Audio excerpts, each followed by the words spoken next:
Welcome to O'Hara. It's time to explore the depths of your mind, your sanity, and your fear. I hope you're sitting comfortably. Enjoy.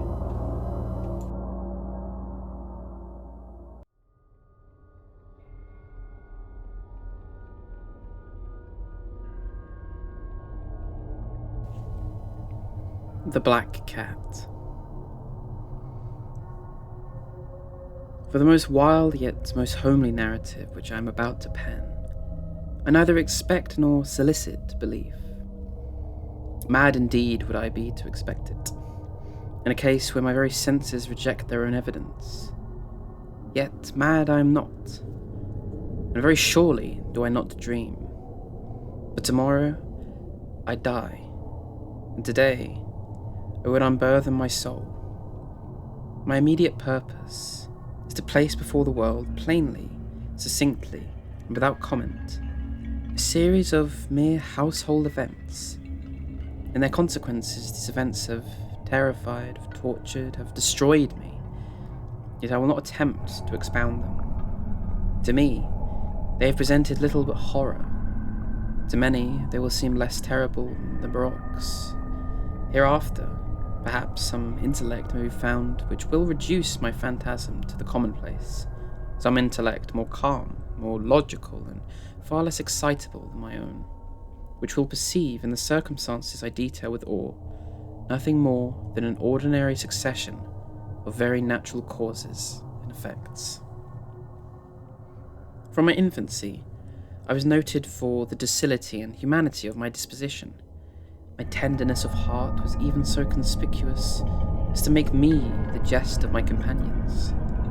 I was especially fond of animals and was indulged by my parents with a great deal of pets.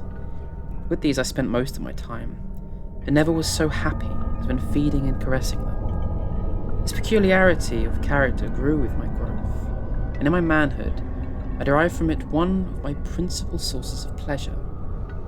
To those who have cherished an affection for a faithful, sagacious dog, I need hardly be at the trouble of explaining the nature or the intensity of the gratification thus derivable.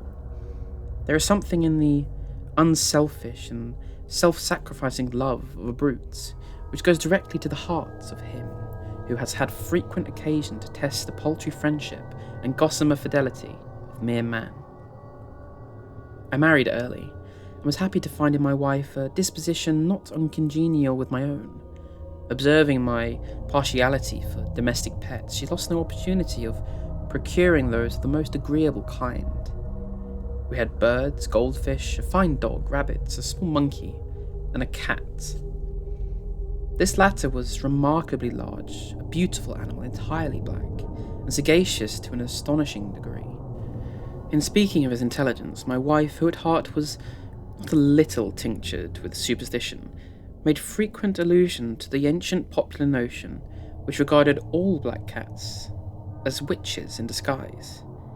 Not that she was ever serious upon this point, and I mention the matter at all for no better reason than that it happens just now to be remembered. Pluto, this was the cat's name, was my favourite pet and playmate. I alone fed him, and he attended me wherever I went about the house. It was even with difficulty that I could prevent him from following me through the streets. Our friendship lasted in this manner for several years, during which my general temperament and character, through the instrumentality of the fiend's intemperaments, had, I blush to confess it, experienced a radical alteration for the worse.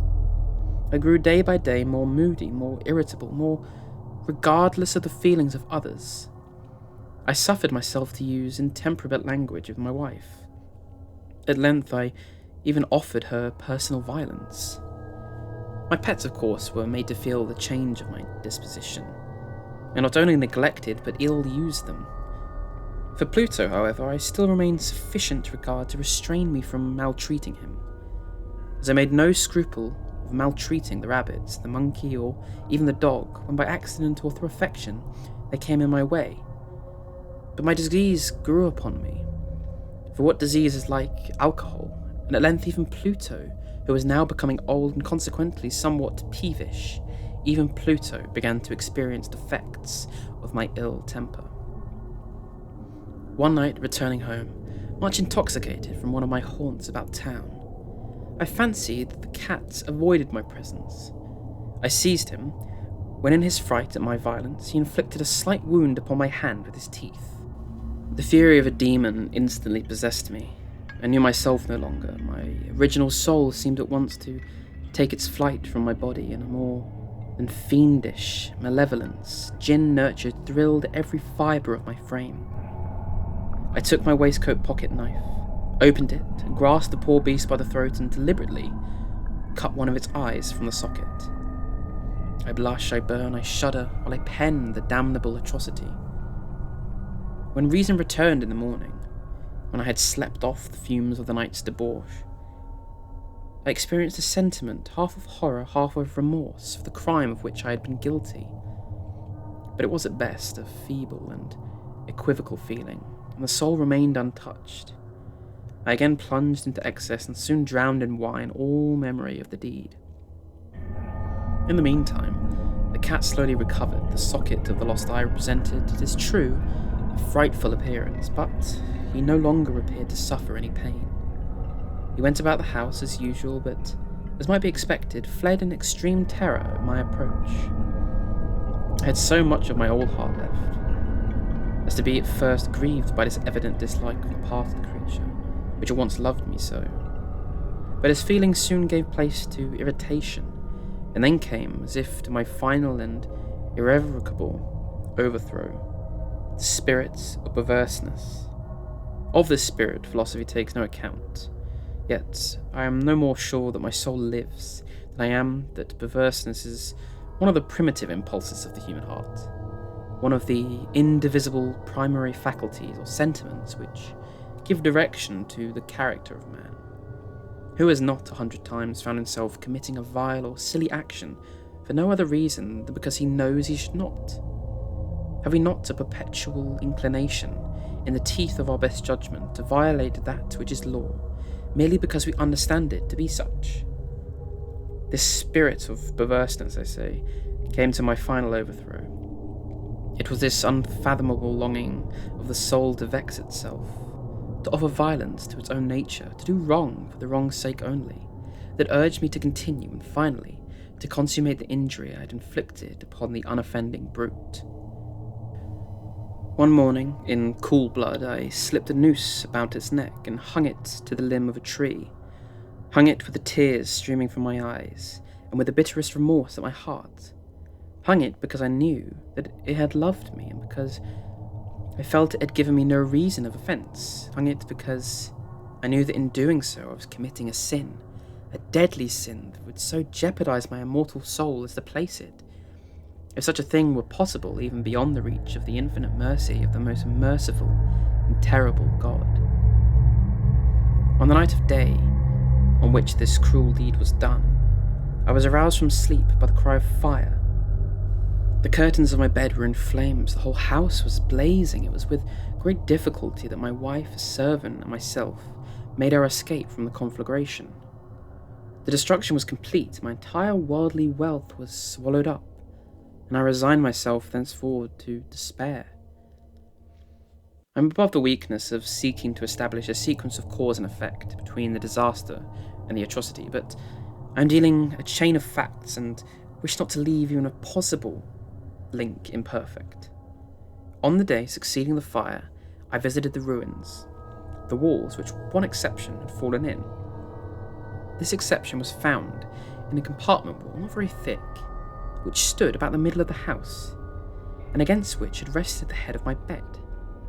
The plastering had there, in a great measure, resisted the action of the fire, a fact which I attributed to it having been recently spread. About this wall a dense crowd were collected, and many persons seemed to be examining a particular portion of it, with very minute and eager attention. The words strange, singular, and other similar expressions excited my curiosity. I approached and saw, as if graven in bas relief, upon the white surface, the figure of a gigantic cat, The impression was given with an accuracy truly marvellous. There was a rope about the animal's neck. When I first beheld this apparition, for I could scarcely regard it as less, my wonder and my terror were extreme. But at length reflection came to my aid. The cat, I remembered, had been hung in the garden adjacent to the house. Upon the alarm of a fire, this garden had been immediately filled by the crowd, by some of whom the animal must have been cut from the tree and thrown through an open window into my chamber. This had probably been done with the view of arousing me from sleep. The falling of other walls had compressed the victim of my cruelty into the substance of the freshly spread plaster, the lime of which, with the flames and ammonia from the carcass, had then accomplished the portraiture as I saw it. Although I thus readily accounted to my reason, if not altogether to my conscience, for the startling fact just detailed, it had not the less failed to make a deep impression upon my fancy. For months I could not rid myself of the phantasm of the cat, and during this period there came back into my spirit half sentiment that seemed, but was not, remorse. I went so far as to regret the loss of the animal, and to look about me among the vile haunts which I now habitually frequented for another pet of the same species and of somewhat similar appearance with which to supply its place. One night, as I sat half stupefied in a den of more than infamy, my attention was suddenly drawn to some black object reposing upon the head of one of the immense hogsheads of gin or rum which constituted the chief furniture of the apartment. I had been looking steadily at the top of this hogshead for minutes, and what now caused me surprise was the fact that I had not sooner perceived the object thereupon. I approached it and touched it with my hand. It was a black cat, a very large one, fully as large as Pluto, and closely resembling him in every aspect but one. Pluto had not a white hair upon any portion of his body, but this cat had a large, although indefinite, splotch of white, covering nearly the whole region of the breast. Upon my touching him, he immediately rose, purred loudly, rubbed against my hand, and appeared delighted with my notice. This, then, was the very creature of which I was in search of. I had once offered to purchase it of the landlord, but this person made no claim to it, knew nothing of it, and had never seen it before. I continued my caresses, and when I prepared to go home, the animal evinced a disposition to accompany me. I permitted it to do so, occasionally stooping and patting it as I proceeded. When it reached the house, it domesticated itself at once and became immediately a great favourite with my wife. For my part, I soon found a dislike to it arising within me. This was just the reverse of what I had anticipated, but I know not how or why it was. Its evident fondness for myself rather disgusted and annoyed. By slow degrees, these feelings of disgust and annoyance rose into the bitterness of hatred. I avoided the creature, a certain sense of shame and the remembrance of my former deed of cruelty preventing me from physically abusing it. I did not for some weeks strike or otherwise violently ill-use it, but gradually, very gradually, I came to look upon it with unutterable loathing, and to flee silently from its odious presence, as from the breath of a pestilence. What added, no doubt, to my hatred of the beast was the discovery on the morning after I brought it home, that, like Pluto, it also had been deprived of one of its eyes.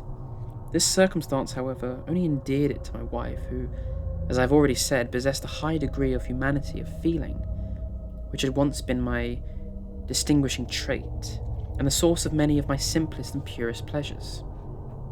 With my aversion to this cat, however, its partiality for myself seemed to increase. It followed my footsteps with pertinacity which it would be difficult to make the reader comprehend. Whenever I sat, it would crouch beneath my chair or spring upon my knees, covering me with its loathsome caresses. If I arose to walk, it would get between my feet and thus nearly throw me down, or, fastening its long sharp claws in my dress, clamber in this manner to my breast. At such times, although I longed to destroy it with a blow, I was yet withheld from doing so, partly by a memory of my former crime, but chiefly, let me confess at once, by absolute dread of the beast. This dread was not exactly a dread of physical evil, and yet I should be at a loss as how otherwise to define it. I am almost ashamed to own, yes, even in this felon's cell, I am almost ashamed to own that the terror and horror with which the animal inspired me had been heightened by one of the merest chimeras it would be possible to conceive. My wife had called my attention more than once to the character of the mark of white hair of which I have spoken, and which constituted the sole visible difference between the strange beast and the one I had destroyed. The reader will remember that this mark, although large, had been originally very indefinite, but by slow degrees nearly imperceptible, and which for a long time my reason struggled to reject as fanciful, it had at length assumed a rigorous distinctness of outline. It was now the representation of an object that I shudder to name, and for this, above all, I loathed and dreaded, and would have rid myself of the monster I had dared. It was now, I say, the image of a ghastly thing, of the gallows. O mournful and terrible engine of horror and crime, of agony and death. And now, I was indeed wretched beyond the wretchedness of mere humanity, and a brute beast whose fellow had contemptuously destroyed, a brute beast to work out for me a man fashioned in the image of the high God. So much of insufferable woe. Alas, neither by day nor by night knew I the blessing of rest any more. During the former, the creature left me no moment alone, and in the latter, I started hourly from dreams of unutterable fear, to find the hot breath of the thing upon my face and its vast weight, an incarnate nightmare that had no power to shake off, incumbent eternally upon my heart. Beneath the pressure of torments such as these, the feeble remnant of the good within me succumbed. Evil thoughts became my sole intimates, the darkest and most evil thoughts. The moodiness of my usual temper increased to hatred of all things and all of mankind, while from the sudden, frequent, and ungovernable outbursts to fury, to which I now blindly abandoned myself, my uncomplaining wife, alas, was the most usual and most patient of sufferers. One day she accompanied me upon some household errand into the cellar of the old building which our poverty compelled us to inhabit. The cat followed me down the steep stairs, and, nearly throwing me headlong, exasperated me to madness. Uplifting an axe and forgetting in my wrath the childish dread which had hitherto stayed my hand, I aimed a blow at the animal which, of course, would have proved instantly fatal had it descended as I wished. But this blow was arrested by the hand of my wife. Goaded by the interference into a rage more than demoniacal, I withdrew my arm from her grasp and buried the axe in her brain. She fell dead on the spot, without a groan. This hideous murder accomplished, I set myself forthwith, and with entire deliberation, to the task of concealing the body.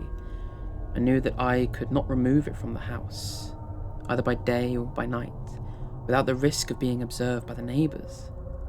Many projects entered my mind. At one period I thought of cutting the corpse into minute fragments and destroying them by fire. At another, I resolved to dig a grave for it in the floor of the cellar. Again, I deliberated without casting it into the well in the yard, without packing it into a box as if merchandise, with the unusual arrangement, and so getting a porter to take it from the house. Finally, I hit upon what I considered a far better expedient than either of these. I determined to wall it up in the cellar, as the monks in the Middle Ages are recorded to have walled up their victims. For a purpose such as this, the cellar was well adapted. Its walls were loosely constructed and had lately been plastered through with a rough plaster, which the dampness of the atmosphere had prevented from hardening. Moreover, in one of the walls was a projection caused by a false chimney or fireplace that had been filled up and made to resemble the rest of the cellar. I made no doubt that I could readily displace the bricks at this point, insert the corpse, and wall the whole up as before, so that no eye could detect anything suspicious. And in this calculation, I was not deceived. By means of a crowbar, I easily dislodged the bricks, and having carefully deposited the body against the inner wall, I propped it in that position while, with little trouble, relayed the whole structure as it originally stood. Having procured mortar and sand and hair with every possible precaution, I prepared a plaster which could not be distinguished from the old, and with this, I very carefully went over the new brickwork. When I had finished, I felt satisfied that all was right. The wall did not present the slightest appearance of having been disturbed. The rubbish on the floor was picked up with the minutest care. I looked around triumphantly and said to myself, "Here at least, then, my labour has not been in vain." My next step was to look for the beast which had been the cause of so much wretchedness, for I had at length firmly resolved to put it to death. Had I been able to meet with it, the moment there could have been no doubt of its fate, but it appeared that the crafty animal had been alarmed at the violence of my previous anger, and forbore to present itself in my present mood.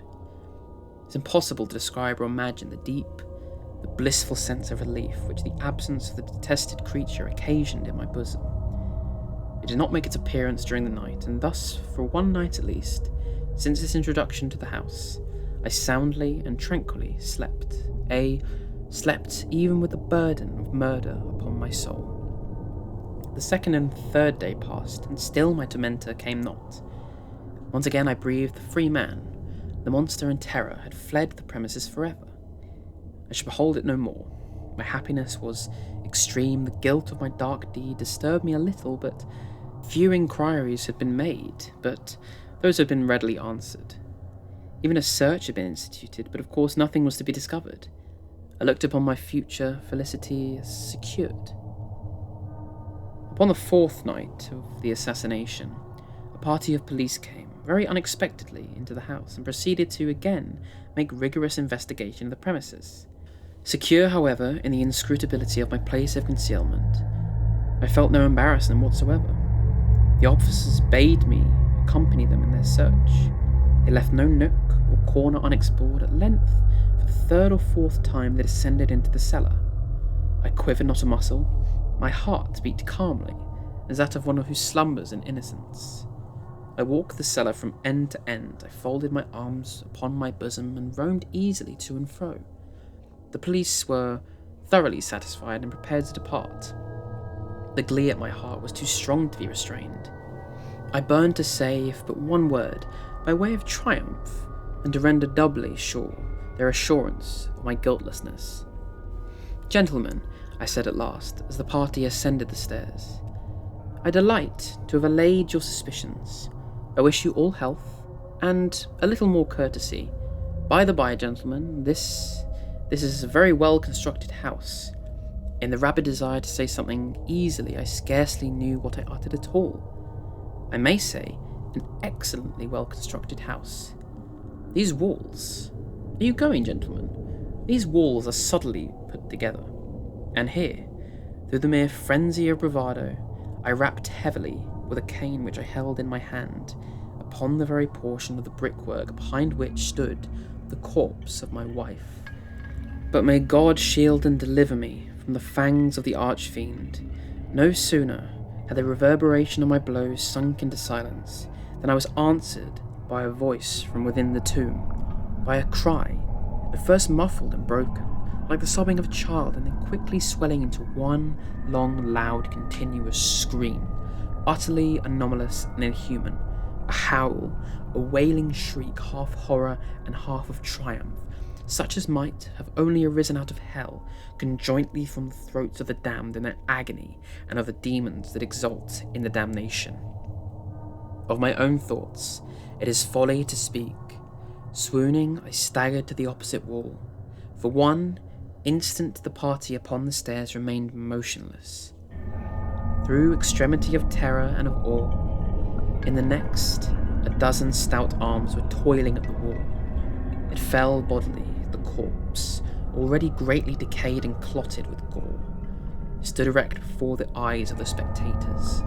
Upon its head, with red extended mouth and solitary eye of fire, sat the hideous beast whose craft had seduced me into murder, and whose informing voice had consigned me to the hangman. I had walled the monster up within The Two.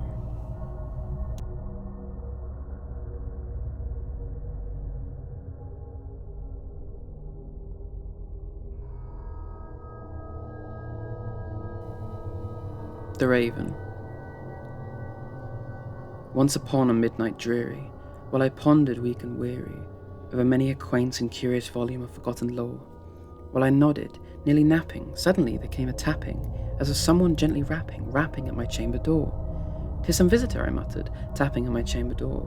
Only this and nothing more. Distinctly I remember it was in the bleak December, and each separate dying ember wrought its ghost upon the floor.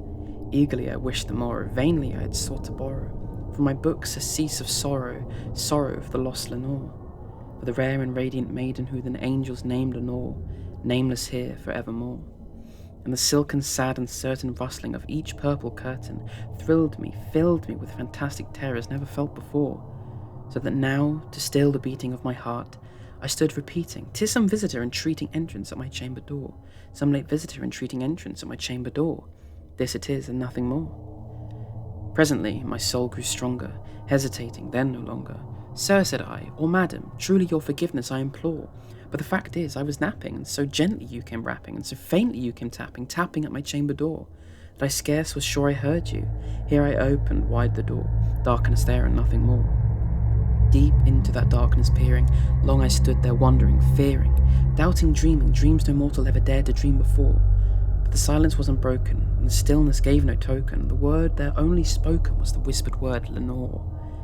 This I whispered, and an echo murmured back the word Lenore, merely this and nothing more. Back into the chamber turning, all my soul within me burning. Soon I heard a tapping, somewhat louder than before. "Surely," said I, "surely that is something at my window lattice. Let me see there and what thereat is, and this mystery explore. Let my heart be still a moment, and this mystery explore. 'Tis the wind and nothing more." Open here I flung the shutter, when with many a flirt and flutter, in there stepped the stately raven of the saintly days of yore. Not the least obeisance made he, not a minute stopped or stayed he, but with a mien of lord or lady perched above my chamber door, perched on a bust of Pallas just above my chamber door, perched and sat and nothing more. Then this ebony bird beguiling my sad fancy into smiling, by the grave and stern decorum of the countenance it wore. "Though thy crest be shorn and shaven, thou," I said, "art sure no craven, ghastly grim and ancient raven wandering from the nightly shore. Tell me what thy lordly name is on the night's Plutonian shore." Quoth the raven, "Nevermore." Much I marvelled this ungainly fowl to hear discourse so plainly, though its answer little meaning, little relevancy bore. For we cannot help greeting that no living human being ever yet was blessed with seeing a bird above his chamber door, bird or beast upon the sculptured bust above his chamber door, with such a name as Nevermore. But the raven, sitting lonely on the placid bust, spoke only that one word, as if his soul in that one word he did outpour. Nothing further then he uttered, not a feather did he fluttered, till I scarcely more than muttered, "Other friends have flown before, on the morrow he will leave me, as my hopes have flown before." Then the bird said, "Nevermore." Startled at the stillness broken by reply so aptly spoken, "Doubtless," said I, "what it utters is only a stock and store, caught from some unhappy master whom unmerciful disaster followed fast and followed faster, till his songs one burden bore, to the dirges of his hope that melancholy burden bore, of the never, nevermore." But the raven still beguiling all my fancy into smiling, straight I wheeled the cushioned seat in front of bird and bust and door. Then upon the velvet sinking, I betook myself to linking fancy unto fancy, thinking what this ominous bird of yore, what this grim, ungainly, ghastly, gaunt, and ominous bird of yore meant in croaking, "Nevermore." This I sat, engaged in guessing, but no syllable expressing, to the fowl whose fiery eyes now burned into my bosom's core. This and more I sat divining, with my head at ease reclining, on the cushion's velvet lining, that the lamplight gloated o'er, but whose velvet violet lining and the lamplight gloating o'er, she shall press and nevermore. Then methought, the air grew denser, perfumed from an unseen censer, swung by seraphim whose faint falls tinkled on the tufted floor. "Wretch," I cried, "thy God hath lent thee, by these angels he hath sent thee, respite, respite, and nepenthe from thy memories of Lenore. Quaff, oh quaff, this kind nepenthe, and forget this lost Lenore." Quoth the raven, "Nevermore." "Prophet," said I, "thing of evil, prophet still, if bird or devil, whether tempter sent, or whether tempest tossed thee here ashore, desolate, yet all undaunted, on this desert land enchanted, on this home of horror haunted, tell me truly, I implore, is there balm in Gilead? Tell me, I implore, quoth the raven, nevermore. Prophet, said I, thing of evil, prophet still of bird or devil, by that heaven that bends above us, by that God we both adore, tell this soul with sorrow laden, if within the distant Aidenn shall clasp a sainted maiden whom the angels name Lenore, clasp a rare and radiant maiden whom the angels name Lenore, quoth the raven, nevermore. Be that word our sign of parting, bird or fiend, I shrieked upstarting, get thee back into the tempter's night and night's Plutonian shore. Leave no black plume as a token of that lie thy soul hath spoken. Leave my loneliness unbroken, quit the bust above my door, take thy beak from out my heart, and take thy form from off my door, quoth the raven, nevermore. And the raven, never flitting, still is sitting on the pallid bust of Pallas just above my chamber door. And his eyes have all the seeming of demons that is dreaming, and the lamplight o'er him streaming throws his shadow on the floor, and my soul from out that shadow that lies floating on the floor shall be lifted nevermore.